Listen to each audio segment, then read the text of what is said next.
ओम। महाभारत के इस कक्षा में हम सभा पर्व के 5वें अध्याय का स्वाध्याय करेंगे। पिछली कक्षा में हमने देखा था कि श्री कृष्ण, भीम और अर्जुन मगध की राजधानी में जरासंध को मारने के लिए, उसे हराने के लिए प्रवेश करते हैं। आज हम जानेंगे कि मगध की राजधानी में उनका प्रवेश, श्री कृष्ण और जरासंध का संवाद, जरासंध का भीम से लड़ने के लिए तैयार होना और भीम द्वारा उसका वध। कहते हैं कि वहां से चलकर वे तीनों गिरिव्रज के निकट जा पहुंचे। वह नगर चारों वर्णों के लोगों से भरा पूरा था। उसमें रहने वाले सभी लोग हिष्ट पुष्ट दिखाई देते थे। वहां अधिकाधिक उत्सव होते रहते थे। उस नगर को कोई जीत भी नहीं सकता था। वे मुख्य फाटक पर ना जाकर नगर के चैत्यक नामक ऊंचे स्थान पर चढ़ गए। उस चैत्यक का विशाल शिखर पर बहुत पुराना और परंतु सुदृढ़ था। श्री कृष्ण आदि तीनों वीरों ने अपनी विशाल भुजाओं से टक्कर मारकर उस चैत्यक पर्वत के शिखर को गिरा दिया।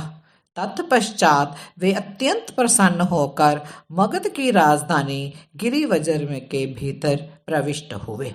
राजमार्ग पर चलते हुए महाबली श्री कृष्ण, भीम और अर्जुन ने एक माली से बलपूर्वक बहुत सी मालाएं छीनकर धारण कर ली।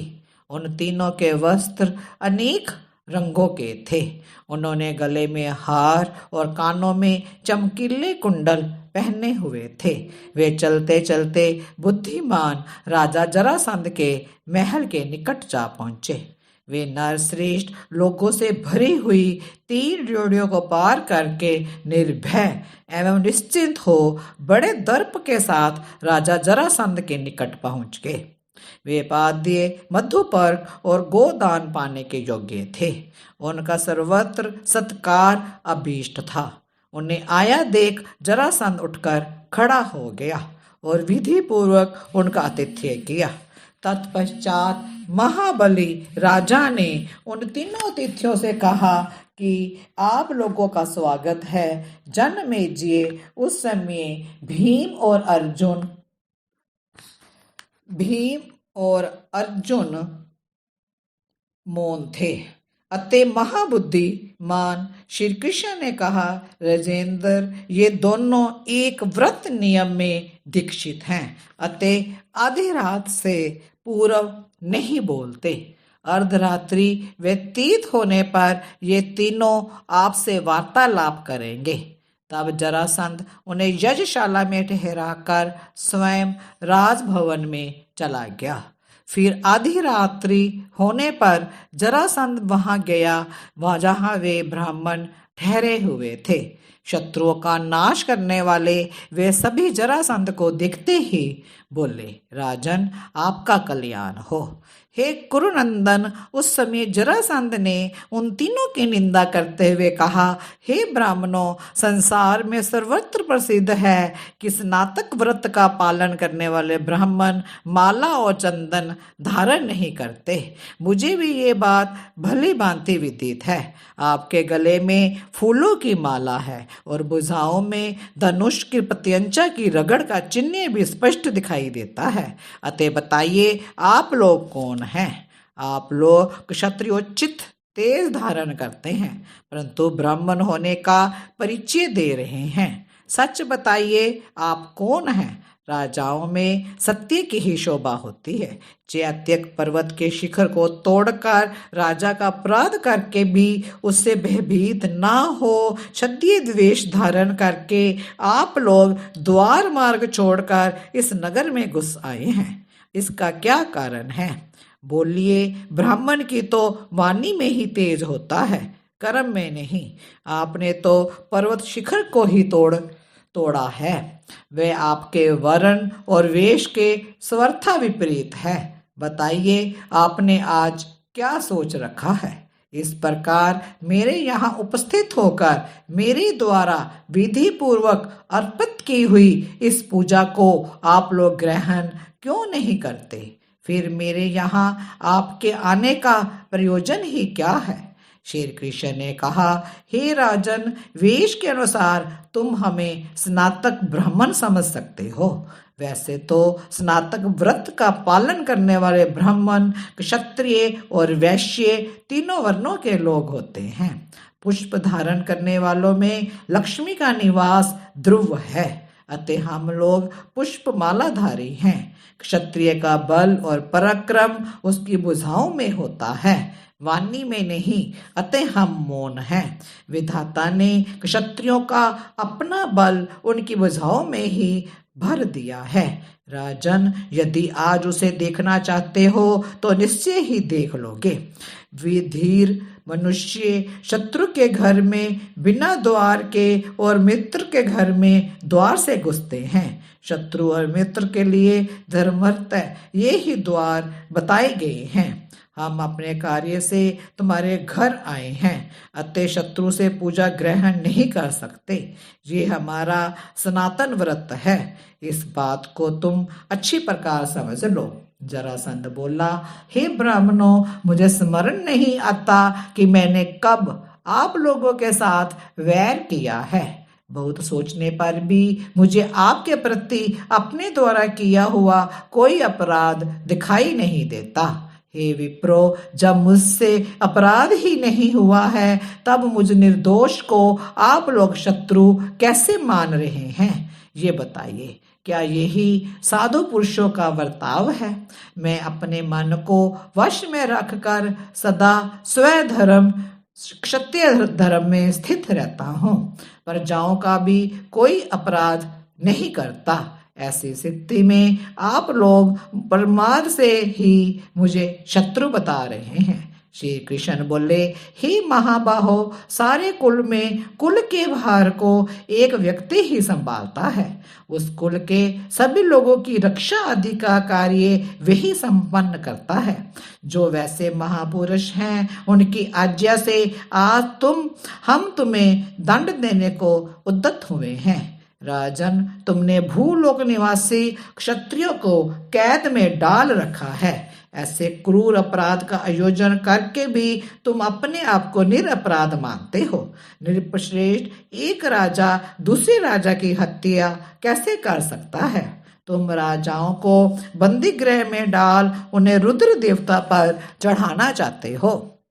बृहद्रथ कुमार, तुम्हारे द्वारा किया हुआ ये पाप हम सब लोगों पर भी लागू होगा, क्योंकि हम धर्म की रक्षा करने में समर्थ और धर्म का पालन करने वाले हैं।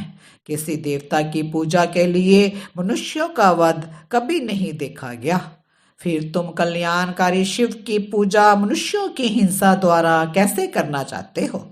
संकट में पड़े हुए दीन दुखियों के रक्षक हम लोग सजातीय बंधुओं की वृद्धि के उद्देश्य से जाति भाइयों के त्योहारे तुम्हारा वध करने के लिए यहाँ आए हैं। राजन, जो तुम ये मान बैठे हो कि संसार के क्षत्रियों में मेरे समान दूसरा कोई नहीं है, ये तुम्हारी बुद्धि का बहुत बड़ा भ्रम है। तुमसे युद्ध की इच्छा रखने वाले हम लोग निश्चय ही ब्राह्मण नहीं हैं। मैं वसुदेव पुत्र ऋषिकेश हूँ और ये दोनों पांडु पुत्र वीरवर भीमसेन और अर्जुन हैं। मगध नरेश, हम तुम्हें युद्ध के लिए ललकारते हैं। तुम डटकर युद्ध करो, या तुम समस्त राजाओं को छोड़ दो अथवा यमलोक की राह लो। जरासंध ने कहा, श्री कृष्ण, मैं युद्ध में जीते बिना किसी भी राजा को कैद करके यहाँ नहीं लाया हूँ। यहाँ ऐसा कौन सा शत्रु राजा है जो दूसरों से अजेय होने पर भी मेरे द्वारा ना जीता गया हो? कृष्ण, क्षत्रियों के लिए तो ये धर्म अनुकूल जीविका बताई गई है कि वे पराक्रम करके शत्रु को अपने वश में लाकर फिर उसके साथ मनमाना बर्ताव करे। कृष्ण, मैं क्षत्रियों के व्रत को स्मरण रखता हुआ देवों के बलिदानार्थ उपहार में लाए हुए इन राजाओं को आज तुम्हारे भय से कैसे छोड़ सकता हूँ? तुम्हारी सेना मेरी व्यूह रचना युक्त सेना के साथ लड़ ले, अथवा तुम में से कोई एक मुझ अकेले के साथ द्वंद्व युद्ध कर ले, अथवा मैं अकेला ही तुमसे दो या तीनों के साथ वारी वारी से अथवा एक साथ युद्ध कर सकता हूँ। श्री कृष्ण ने पूछा, हे राजन, हम तीनों में से किसी एक वीर के साथ युद्ध करने के लिए तुम्हारे मन में उत्साह हो रहा है? हम में से कौन तुम्हारे साथ युद्ध के लिए कटिबद्ध हो? श्री कृष्ण द्वारा इस प्रकार पूछे जाने पर महातेजस्वी मगध नरेश राजा जरासंध ने भीमसेन के साथ युद्ध करना स्वीकार किया। जरासंध ने किरीट मुकुट उतारकर केशों को कस कर बांध लिया। तत्पश्चात वह युद्ध के लिए उठकर खड़ा हो गया, मानो समुद्र अपनी मर्यादा को लांघने के लिए उद्यत हो गया हो। फिर भयानक पराक्रम करने वाले बुद्धिमान राजा जरासंध ने भीमसेन से कहा, भीम आओ, मैं तुमसे युद्ध करूंगा, क्योंकि श्रेष्ठ पुरुष से लड़कर हारना भी अच्छा है। ऐसा कहकर महातेजस्वी शत्रु दमन जरासंध भीमसेन की ओर बढ़ा, मानो बल नामक असुर इंद्र से भिड़ने के लिए बड़ा आ रहा हो। तब महाबली भीम भी कृष्ण से परामर्श कर स्वस्ति वाचन के पश्चात युद्ध की इच्छा से जरासंध के पास आ दमके। फिर तो मनुष्यों में सिंह के समान पराक्रमी वे दोनों वीर अत्यंत हर्ष और उत्साह में भरकर एक दूसरे को जीतने की इच्छा से अपनी भुजाओं से ही शस्त्रों का काम लेते हुए परस्पर भिड़ गए। पहले उन दोनों ने हाथ मिलाए, फिर एक दूसरे के चरणों का अभिवादन किया। तदंतर भुजाओं को भुजाओं से ठोकते हुए वे दोनों वीर ताल ठोकने लगे। राजन, फिर वे दोनों हाथों से एक दूसरे के कंधे पर बार बार चोट करते हुए अंग अंग से भिड़कर आपस में गुथ गए और एक दूसरे को बार बार रगड़ने लगे। एक दूसरे के हाथ दबाकर वे दोनों दो गजराजों की भांति गरजने लगे। वे दोनों ही भुजाओं से प्रहार करते हुए मेघ के समान गंभीर स्वर से महानाद करने लगे। थप्पड़ों की मार खाकर वे परस्पर घूर घूर कर देखते और अत्यंत क्रोध में भरे हुए दो सिंहों के समान एक दूसरे को खींच खींच कर लड़ने लगे। जनमेजय उस समय उनका मल्ल युद्ध देखने के लिए नगरवासी सहस्त्रों ब्राह्मण, क्षत्रिय, वैश्य, शूद्र, स्त्रियां एवं वृद्ध एकत्रित हो गए। मनुष्यों की अपार भीड़ से वह स्थान खचाखच भर गया। उन दोनों की भुजाओं के आघात से तथा एक दूसरे के निग्रह उपग्रह से ऐसा भयंकर पटपट शब्द होता था, मानो वज्र और पर्वत आपस में टकरा रहे हों। बलवानों में श्रेष्ठ वे दोनों वीर अत्यंत हर्ष और उत्साह से भरे हुए थे तथा एक दूसरों की दुर्बलता पर दृष्टि रखते हुए परस्पर बलपूर्वक विजय पाने के इच्छुक थे। उन दोनों की छाती चौड़ी और भुजाएं बड़ी बड़ी थी। दोनों ही मल्ल युद्ध में कुशल थे और लोहे की परिध जैसी मोटी भुजाओं को भिड़ाकर परस्पर गुंथ जाते थे। कार्तिक मास के प्रथम दिन उन दोनों का मल्ल युद्ध आरंभ हुआ। फिर दिन रात बिना खाए पिए अविराम गति से चलता रहा। उन वीर महात्माओं का वह युद्ध इसी रूप में त्रयोदशी तक चलता रहा। चतुर्दशी की रात्रि में मगध नरेश जरासंध थक कर युद्ध से निवृत्त सा होने लगा। राजन, मगध नरेश को इस प्रकार थका देखकर श्री कृष्ण ने भयानक कर्म करने वाले भीम को संबोधन सा करते हुए कहा, कुंती नंदन, शत्रु थक गया हो तो युद्ध में उसे अधिक पीड़ा देना उचित नहीं है। यदि उसे पूर्ण रूप से पीड़ा दी जाए तो वह अपने प्राणों को त्याग देगा। पार्थ, तुम्हें राजा जरासंध को अधिक पीड़ा नहीं देनी चाहिए। भरत श्रेष्ठ, तुम अपनी भुजाओं द्वारा इनके साथ समभाव से ही युद्ध करो।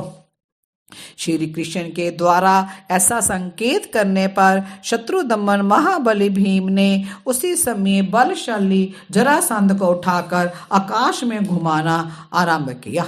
भरत श्रेष्ठ जन्मेजय भीम ने उसे 100 बार घुमाकर धरती पर पटक दिया। फिर उसकी पीठ को धनुष की भांति मोड़कर दोनों घुटनों की चोट से उसकी रीढ़ तोड़ डाली और अपने शरीर की रगड़ से उसे पीसते हुए भयंकर सिंहनाद किया। तत्पश्चात शत्रुओं का मान मर्दन करने वाले वे तीनों वीर रात्रि में जरासंध के प्राणहीन शरीर को सोते हुए के समान राजभवन के द्वार पर छोड़कर वहां पर से चल दिए। श्री कृष्ण ने जरासंध के ध्वजा पताका से मंडित दिव्य रथ को जीत लिया। भीम और अर्जुन को उस पर चढ़ाकर वे पहाड़ी खो पर जा पहुंचे और वहां कारागार में पड़े हुए बंधु स्वरूप सब राजाओं को बंधन मुक्त कर दिया। बंधन से मुक्त हुए राजाओं ने श्री कृष्ण की पूजा की तथा उनकी स्तुति करते हुए इस प्रकार कहा। देवकी के आनंद को बढ़ाने वाले हे महाबाहुष कृष्ण, भीम और अर्जुन के साथ आप जो धर्म की रक्षा कर रहे हैं वे आप जैसे धर्मज के लिए आश्चर्य की बात नहीं है। श्री कृष्ण हम सब राजा दुख रूपी कीचड़ से भरे जरासंध रूपी भयानक कुंड में डूब रहे थे। आज आपने हमारा जो उद्धार किया है वह आपके ही योग्य है। पुरुष सिंह हम सब आपके चरणों में पड़े हैं, आप हमें आज्ञा दीजिए हम आपकी क्या सेवा करें। यदि कोई दुष्कर कार्य भी हो तो भी आपको ये समझना चाहिए कि हम सब राजाओं ने मिलकर उसे पूर्ण कर ही दिया। तब महामना श्री कृष्ण ने उन सब को आश्वासन देकर कहा, राजाओं, धर्मराज युधिष्ठिर राजसूय यज्ञ करना चाहते हैं। धर्म में तत्पर रहते हुए ही उन्हें सम्राट पद प्राप्त करने की इच्छा हुई है, अतः इस कार्य में आप सब लोग उसकी सहायता करें। हे राजेंद्र, तब उन सभी राजाओं ने प्रसन्न चित्त होकर तथा अस्तु कह श्री कृष्ण की वह आज्ञा शिरोधार्य की। तत्पश्चात जरासंध का पुत्र महामना सहदेव पुरोहित को आगे करके सेवकों और मंत्रियों के साथ नगर से बाहर निकला। उसके आगे रत्नों का विशाल भंडार आ रहा था। सहदेव बड़े विनीत भाव से चरणों में पड़कर नरदेव श्री कृष्ण की शरण में आया। पुरुषोत्तम श्री कृष्ण ने भय से पीड़ित सहदेव को अभय दान करके उसके लाए बहुमूल्य रत्नों की भेंट स्वीकार कर ली। तदंतर श्री कृष्ण ने जरासंध पुत्र सहदेव को प्रसन्नता पूर्वक वही पिता के राज्य पर अभिषिक्त कर उसे अपना अभिन्न सुहृद बना लिया। भीम और अर्जुन ने भी उसका बड़ा सत्कार किया। हे राजन, उन महात्माओं द्वारा अभिषिक्त हो महाबाहु जरासंध कुमार तेजस्वी राजा सहदेव अपने पिता के नगर में लौट गया। उधर पुरुषोत्तम श्री कृष्ण सर्वोत्तम शोभा से संपन्न हो प्रचुर रत्नों की भेंट ले दोनों कुंती कुमारों के साथ वहां से चल पड़े। भीमसेन और अर्जुन के साथ इंद्रप्रस्थ में आकर श्री कृष्ण धर्मराज युधिष्ठिर से मिले तथा अत्यंत प्रसन्न होकर बोले, हे नरेंद्र, सौभाग्य से महाबली भीमसेन ने जरासंध को मार गिराया और समस्त राजाओं को उसकी कैद से छुड़ा दिया। हे भारत, सौभाग्य से भीम और अर्जुन दोनों भाई अपने नगर में पुण्य सकुशल लौट आए हैं तथा इन्हें कोई हानि नहीं हुई है। तब महाराज युधिष्ठिर ने श्री कृष्ण का यथोयोग्य आदर सत्कार कर भीम और अर्जुन का भी प्रसन्नता पूर्वक आलिंगन किया।